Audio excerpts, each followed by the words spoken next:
How does a man come to know about God? How is it possible that you come from a place of knowing nothing to beginning, at least, to understand a thing or two about God? Now, we take this book that we have, this Bible, very much for granted. We say, well, you're going to come to know about God, you just read the Bible. Just start in at Genesis and read it from lid to lid, all the way from the front cover to the back cover. When you get through, you will know more about God than you did when you started.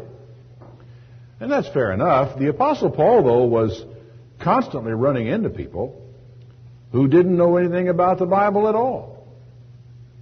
Not only were there people who had never had a New Testament, since the New Testament had not been written, there were a lot of people who did not even have the Old Testament. The Jews he met, the synagogues he went to, at least they had that testimony of God. And you should really think of this book, by the way, as a testimony. It is the testimony of man after man after man after man of his experiences with God, of his encounters with God, of the revelations that God gave to them. But here's the Apostle Paul wandering into a pagan temple, as it were, with a bunch of people standing around, and says, well, now, I saw this idol or this devotion that you had up, and it was marked to the unknown God, him whom you ignorantly worship, I declare to you.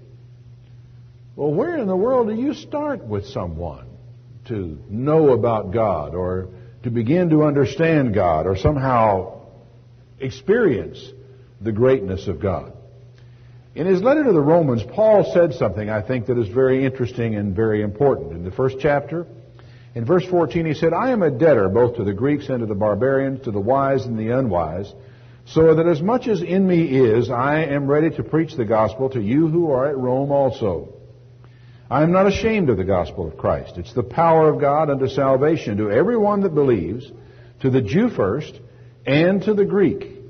For therein is the righteousness of God revealed from faith to faith, as it is written, the just shall live by faith. Then he says something important. He says, for the wrath of God is revealed from heaven against all ungodliness and unrighteousness of men, who suppress the truth in unrighteousness.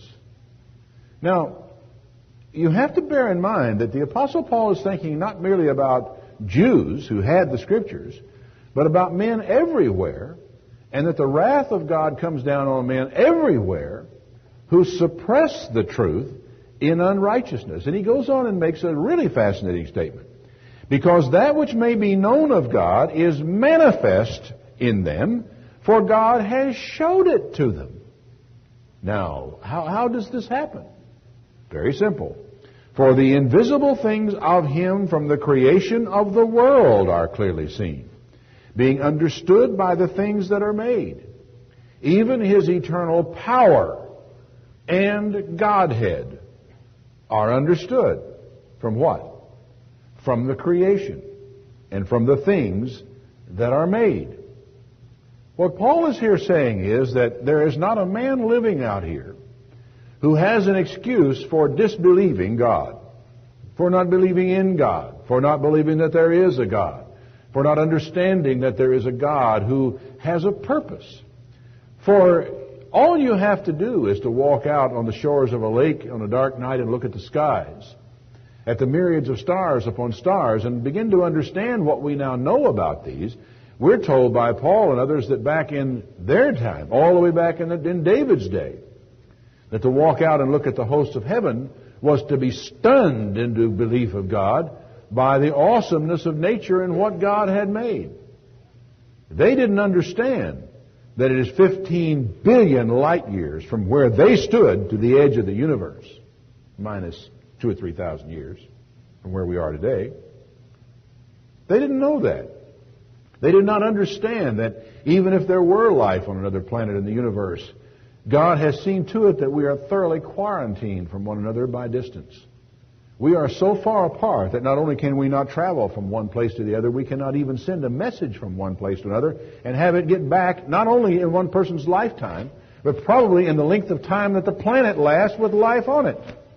That it would take to get the message to go from here to there, be understood and sent back to us again. That the chances of us communicating, if there were another world out there that God had created, are impossible. God seems to have seen to it by the simplest of methods. We are just too far apart for even communications to travel that far. But even in David's day, a man could walk out at night and look at the stars and without knowing all that we know about them, know that there was power in God. And the more we look at the creation around us, the closer we look at it, the greater we look at it, the skies, but then we get the microscope out and look at the plants around us, the more and the closer we look at it, the more we understand the mind that was there. And so God is rather annoyed with men on this planet who themselves involve themselves in sins and ungodliness and unrighteousness, and says simply that they suppress the truth and unrighteousness because the truth has been staring them in the face from time immemorial.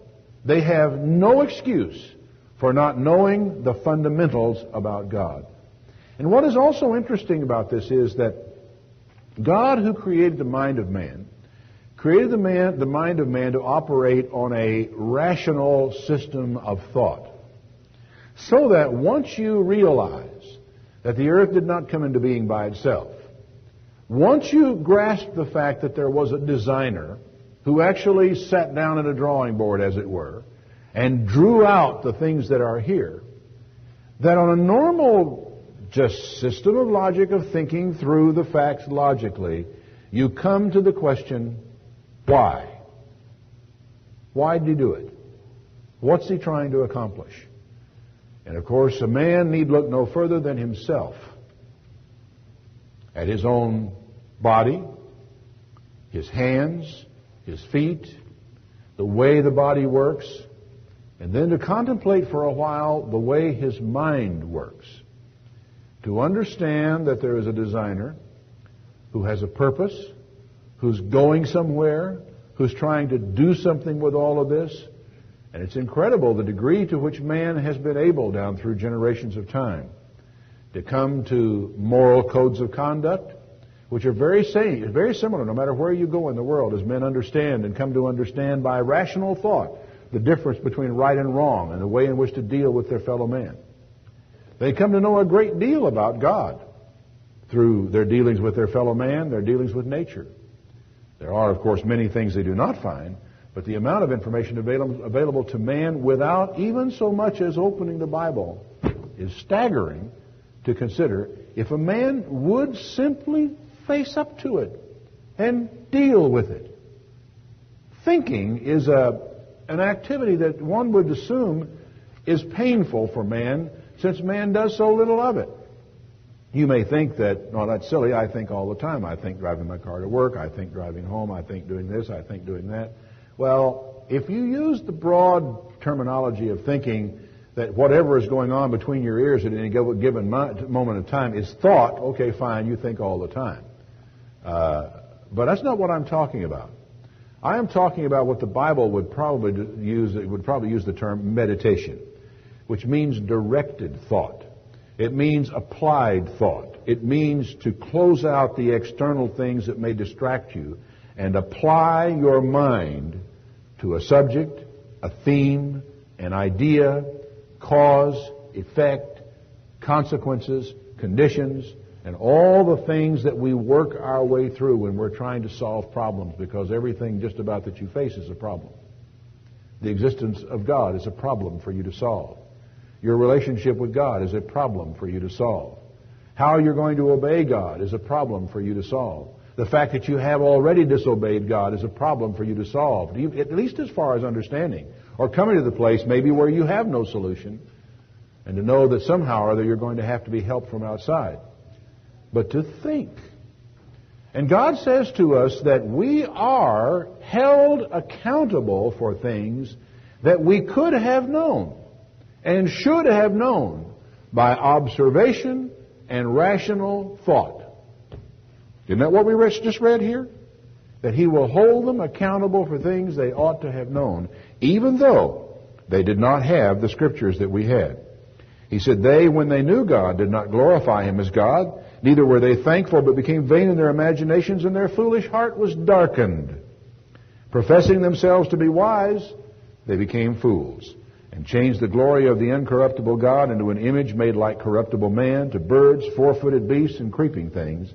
Wherefore God also gave them up to uncleanness through the lusts of their own bodies. In other words, once they turned away from what was there for them, God turned away from them and gave them up to a reprobate mind to do whatever it was that they were going to eventually get around to doing. And the litany of the sins of man, which has fallen out simply because man would not retain God in his knowledge, is staggering to consider.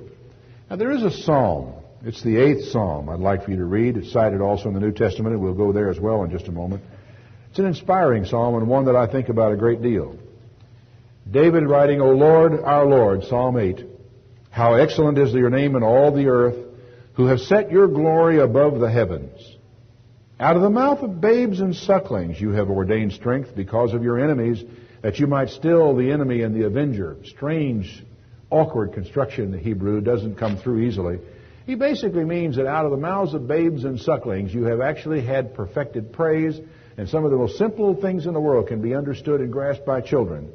And it is that way, so that the enemy might have his mouth shut and not have any excuse for what he has done against God. When I consider your heavens, the work of your fingers, the moon, the stars which you have ordained, what is man that you are mindful of him, or the Son of Man that you visit him? It's an emotion that comes upon us from time to time.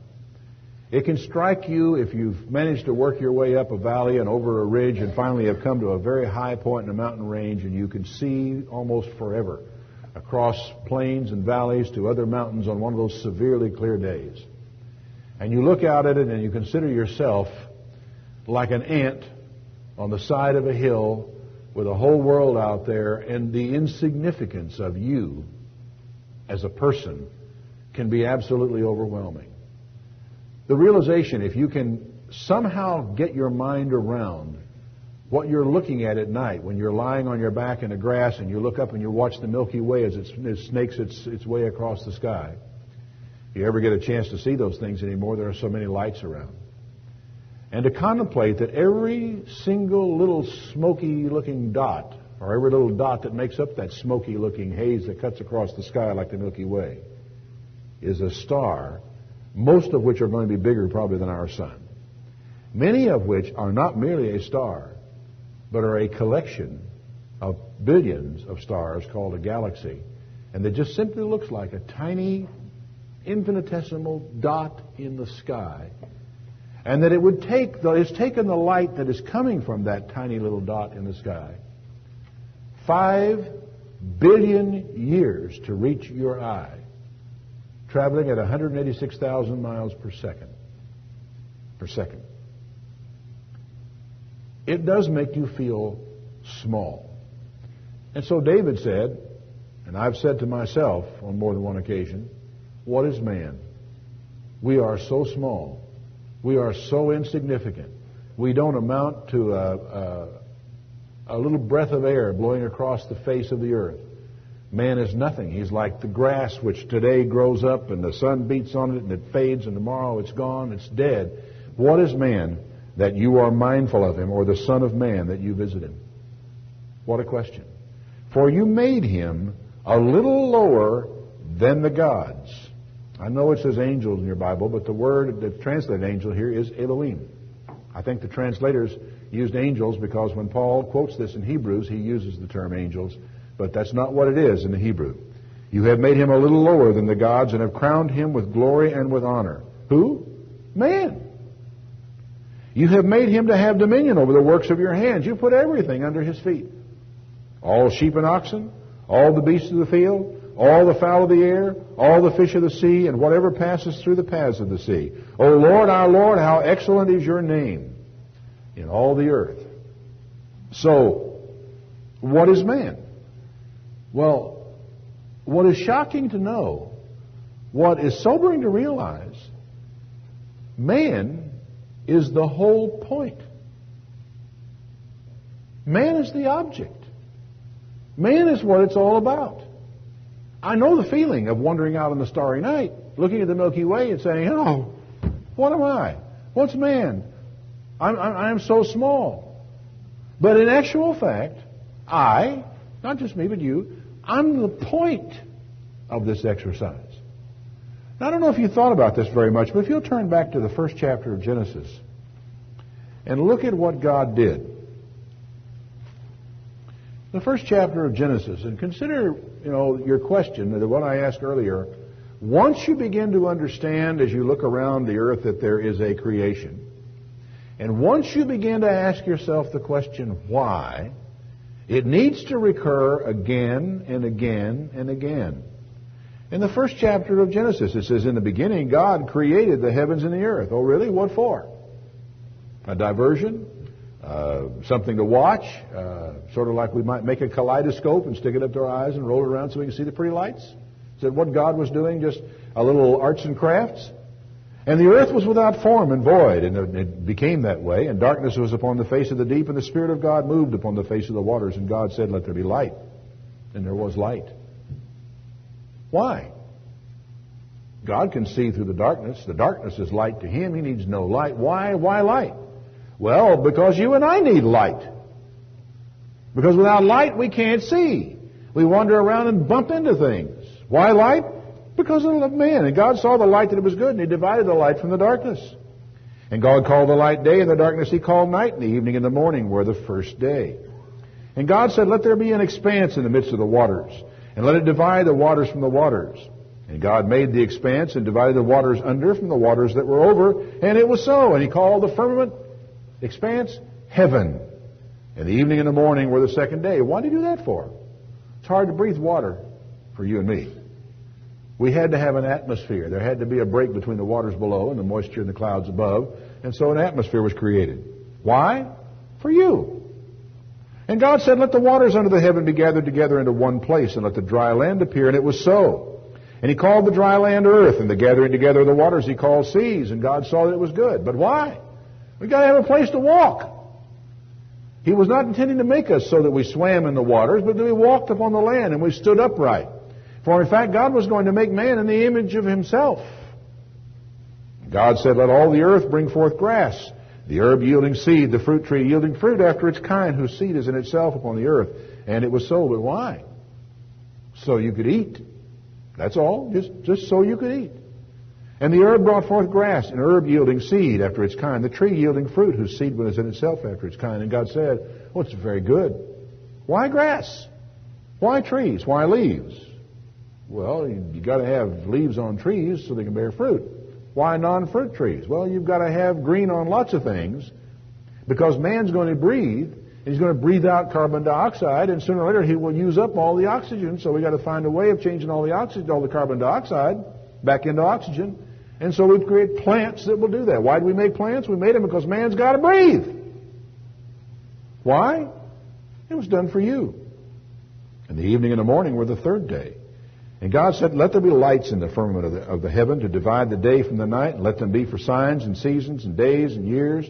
Let them be for lights in the firmament of the heaven to give light upon the earth, and it was so. He made two great lights, the greater light to rule the day, the lesser to rule the night. He made the stars also, and He set them all up in the firmament of the heaven to give light upon the earth, to rule over the day and over the night, and to divide the night from darkness. And God saw that it was good. And the evening and the morning were the fourth day. But why? Well, we need signs in the heavens. We got to know, when the seasons are about to change. You've got to know when to put your corn in the ground, folks. Man is going to be put on the earth. He's going to be dressing it and keeping it. Okay, fine. How many months are there in the year?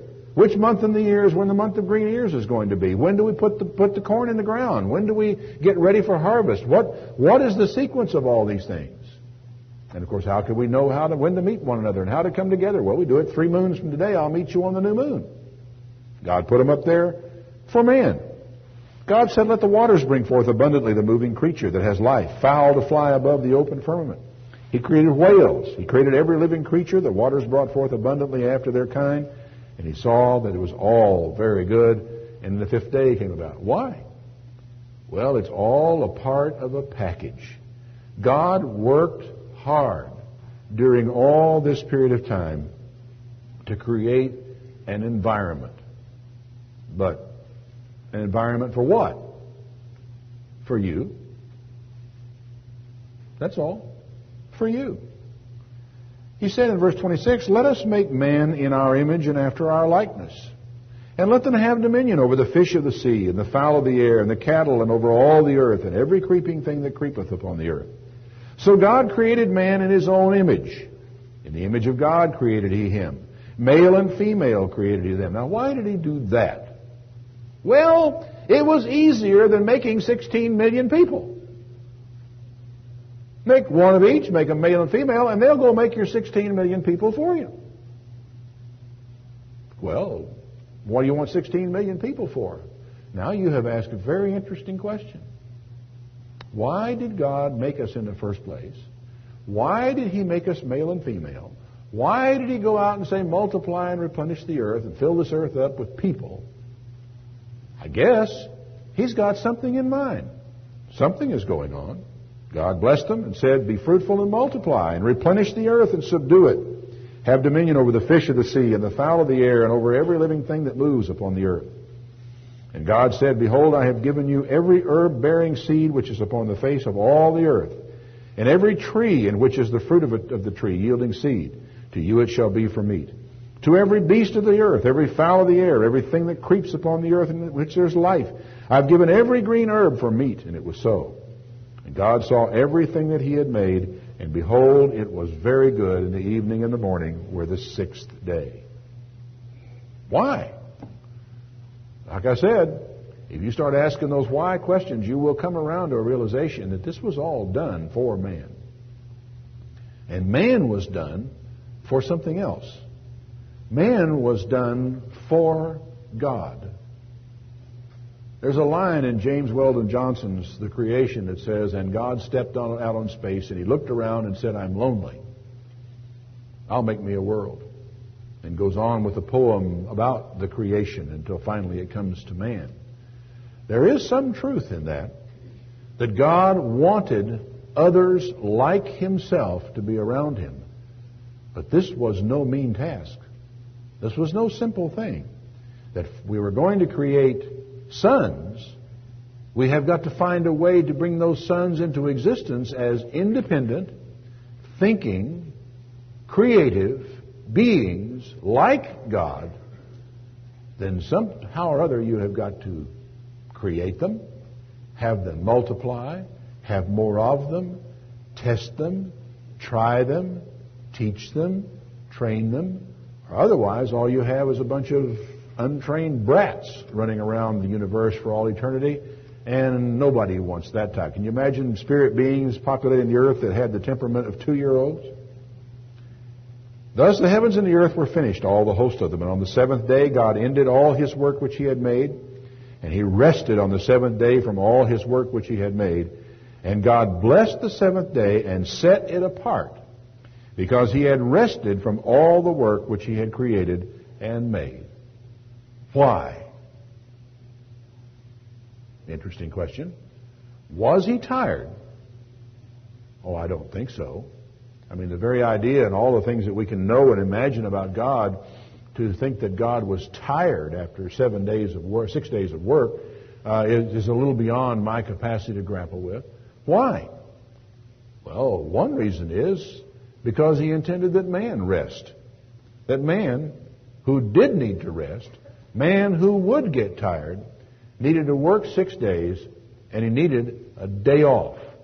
You want to think about this for a moment. You need to realize that one of the first things God did after he created man was to give man the day off. Nice thought. A nice boss. Someone who cares about you. Says, hey, take a day off. I don't want you having to work every day. These are the generations of the heavens and the earth when they were created in the day that God made them. He made all these things for man. So like I said, you can ask the question like the psalmist did, what is man? But when you come down to the end of the question, the answer is man is the whole point of creation. That even the creation of the universe, even the creation of the stars, even the creation of a universe that is 15 billion years across, no, that can't be right. It's 15 billion light years from where we are to the edge, both ways. So it has to be 30 million light years across. He did all that for man. Now that in itself raises some mind-boggling questions that I won't even touch today. But I want you to turn with me back to the 2nd chapter of Hebrews. To Hebrews, the 2nd chapter, where Paul really raises the same question, goes to the same passage, and wants to know himself. He says in Hebrews chapter 2, verse 6, "One in a certain place testified, saying, What is man that you are mindful of him, or the son of man that you visit him? You made him a little lower than the angels. You crowned him with glory and with honor, and you set him over the works of your hands. You have put all things in subjection under his feet. For in that he put all in subjection, he left nothing that is not put under man." Now that's interesting all by itself to consider. Then he goes on to say something that the psalmist did not say. He says, "But now we see not yet all things under him." Now that's an interesting concept. He says, "What is man that you are mindful of him?" Well, you created him, and you put everything under him. The problem is that here, now, at this point in history, we look around ourselves and we see, yeah, he's got the animals under him, the beasts of the field, the forest and sea and all that are under man. But we see not yet all things put under him. There is something else. There is more. What might that more be? Well, I want to page back to the 1st chapter of Hebrews to talk about that and maybe lay a little bit of understanding so that we will grasp what it is that God is doing with man and why man is here and what he is for. In Hebrews chapter 1, verse 1, "God, who at sundry times and in divers manners spoke in time past to the fathers by the prophets, has in these last days spoken unto us by his Son, whom he has appointed heir of all things, and by whom he made the worlds." Now one wonders, there are so many questions you could ask as you make your way through a Bible reading about the things. For example, why did Christ not come to the earth for 4,000 years of human history or more, however long it was from the time that Adam walked the earth? Why wait all this time to where we're down to within 2,000 years, say, of the end time before Christ finally comes on the scene? Well, if you understand why Christ came, that he came to reveal to man the Father, that he came with the message of salvation and all the things that he came for, then you go back to a parable that Jesus had and gave. He said there was a man who had a lot of vineyards out here, and he leased them out to these people to take care of while he went away.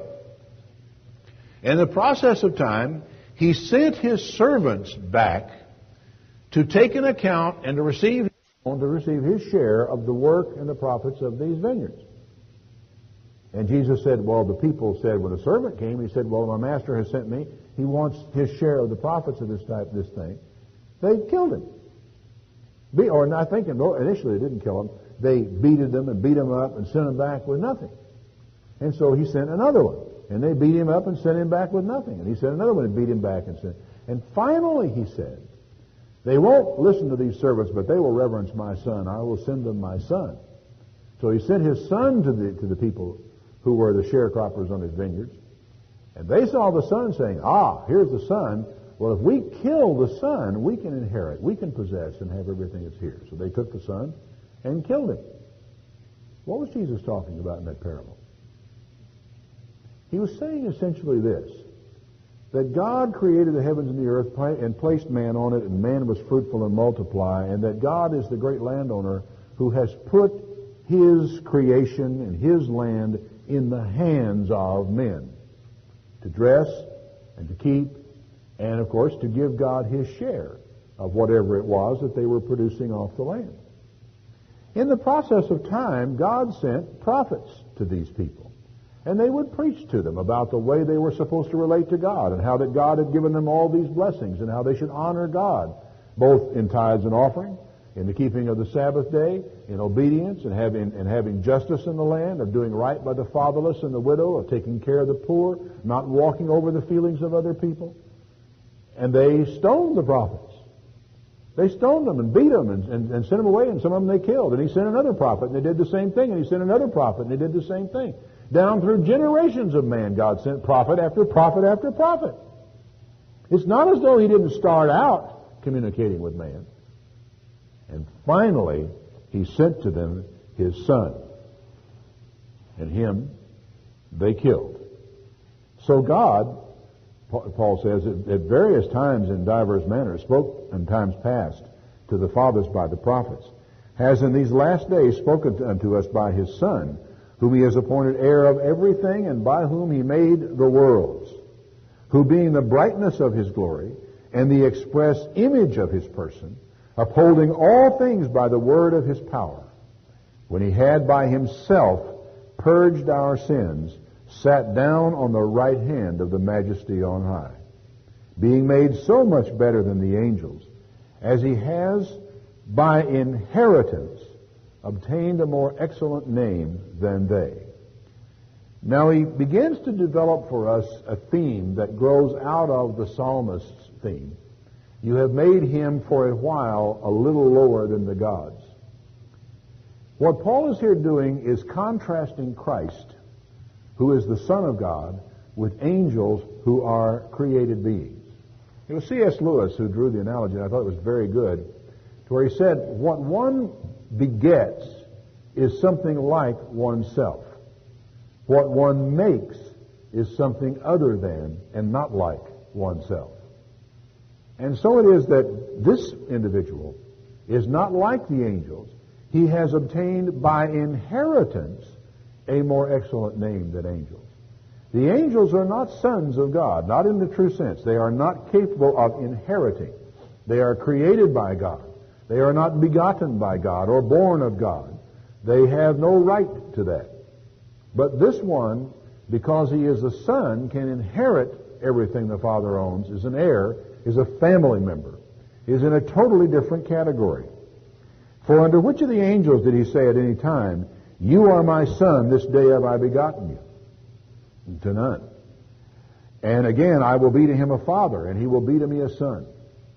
Now, I don't want to belabor a point, but let's imagine for the moment that we're not all high and mighty noble theologians who have all the stories of history to work our way through relative to what the passages of Scripture may mean. We're just simple folk who have opened up a book and have sat down to read it, where God has revealed himself to man and to his nature. What do you visualize about the nature of God from this? Father, Son, two, right? We sit next to each other in a physical relationship, one sitting to the right hand of the other. You would imagine in your imagination, as a result of what you have had here revealed to you, that if you were able to walk into the throne room of God, you would see a central throne with one sitting on it, and to his right hand, your left, would be another sitting there. And the relationship between those is that the one in the middle is God, and the one to his right hand is his Son. Father, Son. That's the way it's presented for us. So hopefully God will forgive us if we think of him in those terms. Again, when he brings the first begotten into the world, he says, let all the angels of God worship him. That is, let them do obeisance to him. The word worship is a funny word. You know, we talk about worship in terms of worship services. We come to worship before God. And worship service means you have prayers and songs and sermons and so forth and so on. The word worship in both Hebrew and Greek essentially means simply and solely to bow yourself down. To bow down. To do obeisance. And obeisance means a sign of obedience. It is a physical act that you do which makes the statement that I am your subordinate. The kissing of the hand toward, which is the literal meaning of the Greek word, but it's derived from the idea of the Hebrew worship, which was to bow down, and actually in the Oriental case to put your forehead on the ground or the floor. To bow down. That's what the Bible means when it says worship. Bow down. And we don't always put our forehead to the floor, but the idea is to bow one's head before God, to put one's face to the ground, as it were, because it was considered in the ancient world rude to stare at a king, face to face, eye to eye. You cast your eyes down, you bowed your head, and in extreme cases you went all the way prostrate flat to the floor with your face on the ground. to bow yourself before him. So he brings the first begotten into the world. He said, and let all the angels of God bow down to him. And of the angels, he says, who makes his angels spirits and his ministers a flame of fire. But under the Son, he says, your throne, O God, is forever. Who said that? Well, the Father said that. God said that.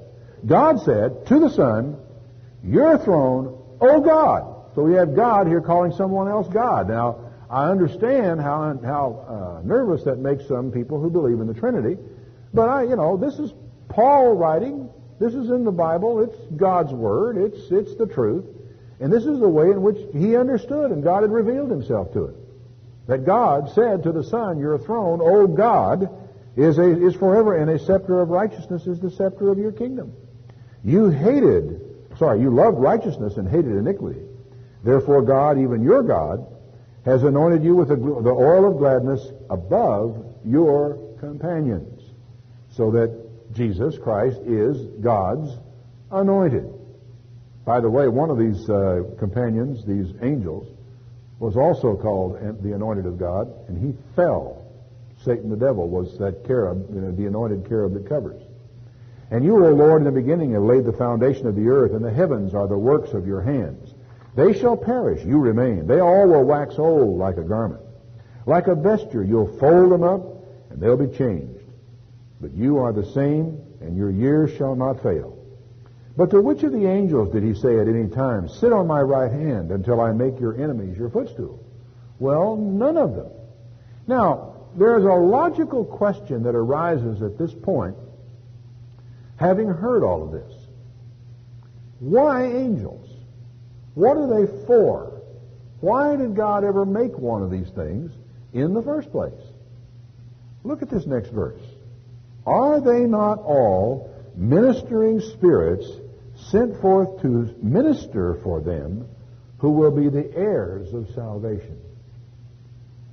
The illustration or analogy that is presented here is not that hard to understand. But if you can imagine a great plantation, imagine a great ranch, farm, or whatever it would be, a great orchard that stretches out and over the horizon and down the other side, and there's a great man that owns all of this.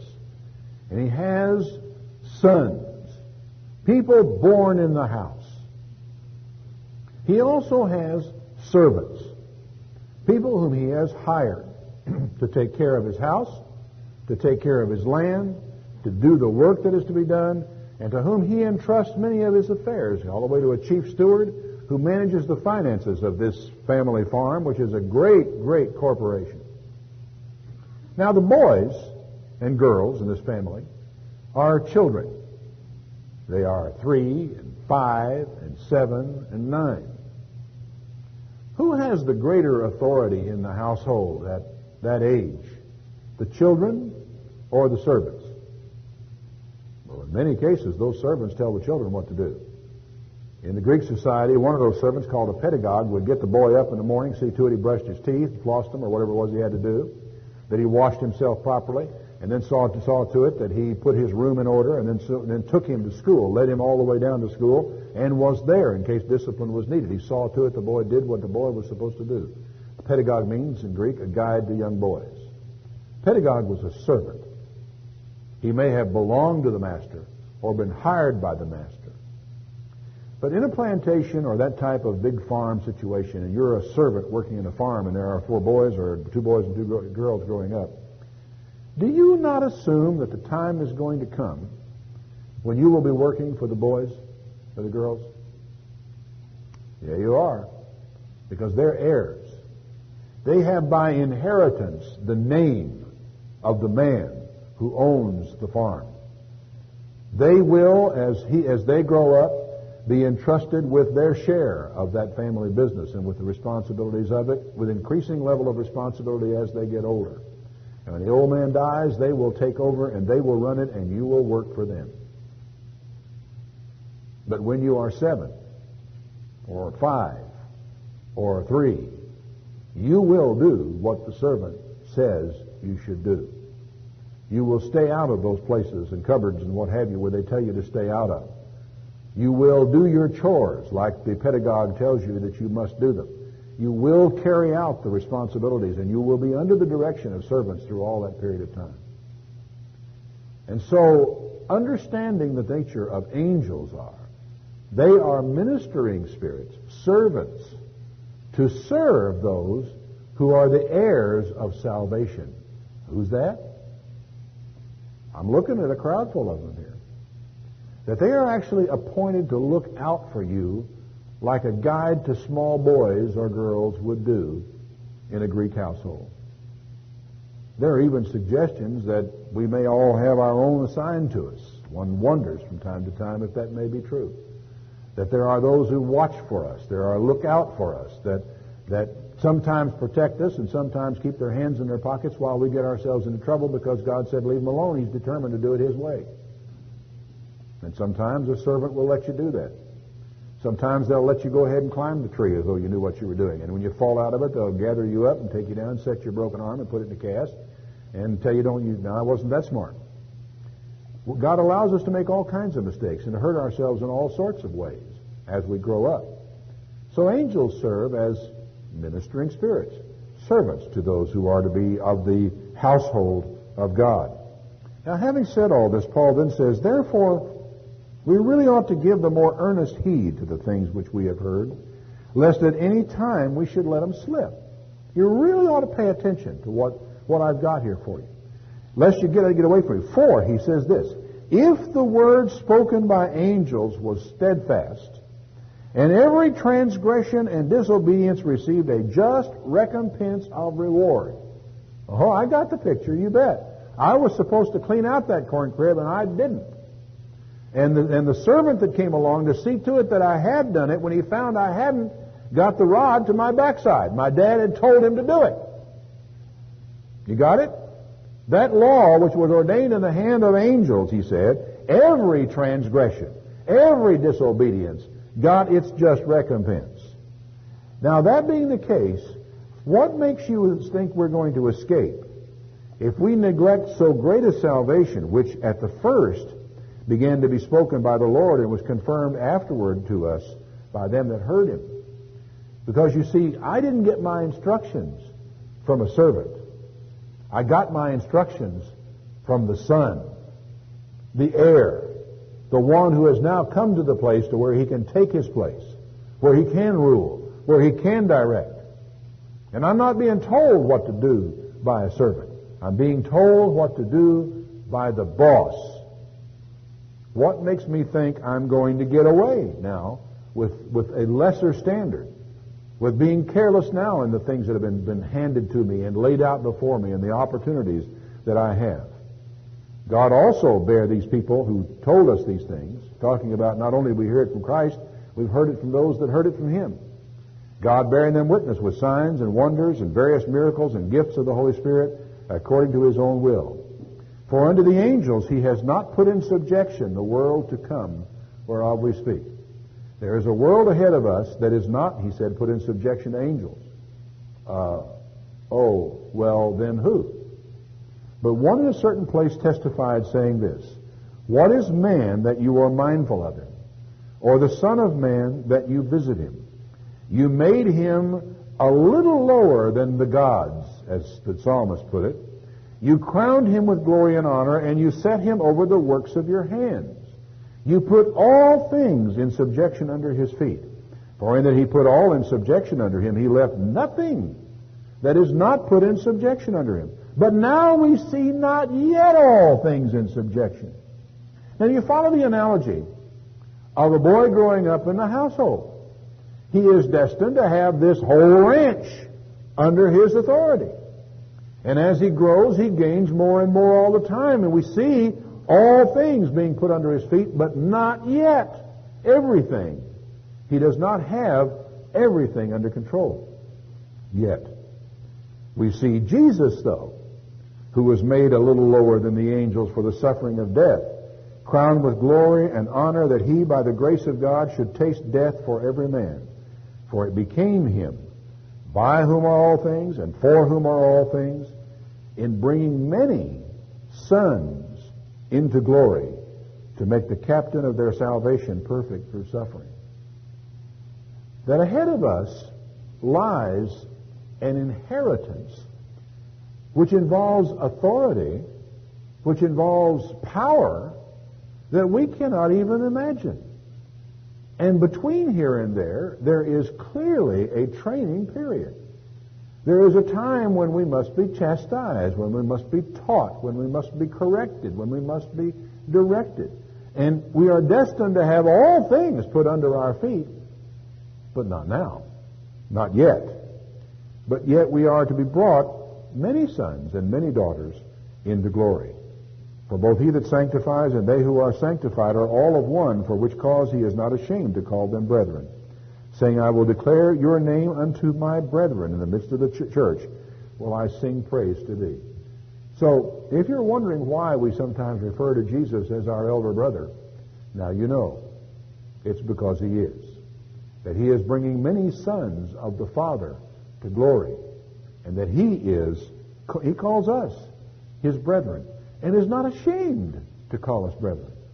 Now, you know, that takes a bit of doing. A lot of us probably have got black sheep in the family we just as soon not recognize and not admit that we knew. And, him, I don't know wonder who that is over there. You say he looks like me? Well, inside, you know, that's my brother, but he's the black sheep, and I really don't want anybody to know he is my brother because I would be embarrassed.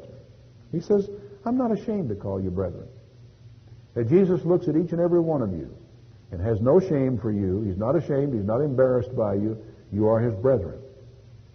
And he says, again, I will put my trust in him. And again, behold, I and the children whom God has given me. For as much then as the children are partakers of flesh and blood. That's us. There we are, all flesh and blood. He himself likewise took part of the same, that through death he might destroy him that had the power of death, that is the devil, and deliver them who through fear of death were all their lifetime subject to bondage. Ain't it the truth? We are constantly looking over our shoulder at that old death angel that stalks us. We get up in the morning and, you know, we have to go through, and as I've often joked, that the things we have to do to get ready for bed and the things we have to do when we get up in the morning get longer and longer, and then we start meeting each other in the middle of the day, we know we're running out of time. It does happen. It does stalk us, and we are afraid of death, and we do so many things in our life because of that fear of death. But the time has come for him to deliver us from that bondage. He did not take upon himself the nature of angels. He took upon himself the nature of the seed of Abraham. That is, he took upon himself flesh and blood. Wherefore, in all things it behooved him to be made like unto his brethren. Why? There's that question I keep asking. This is the reason. So he might be a merciful and faithful high priest in things pertaining to God, to make reconciliation for the things of the people. For in that he himself being tempted, he is able to help those who are tempted. And so, although I don't know that I can fully understand all the reasons why Christ became flesh and the things that he needed to know, the one thing I do know is that I can never say to Jesus, you don't understand. I can never say, Lord, you don't know what it feels like. I can't say, Lord, you don't know what it's like to have your friends forsake you. You don't know what it's like to hurt. You don't know what it's like to be in pain. You don't know what it's like to fear death and to fear what's going to be coming down. He's going to say, oh, yes? Remember the Garden of Gethsemane when I sweat great drops of blood praying that I would not have to go through it? But he will never have to say that to us because we already know that he became flesh and he took our nature upon him and he lived his life out here facing the same kind of problems and frustrations that you and I face every day of our lives.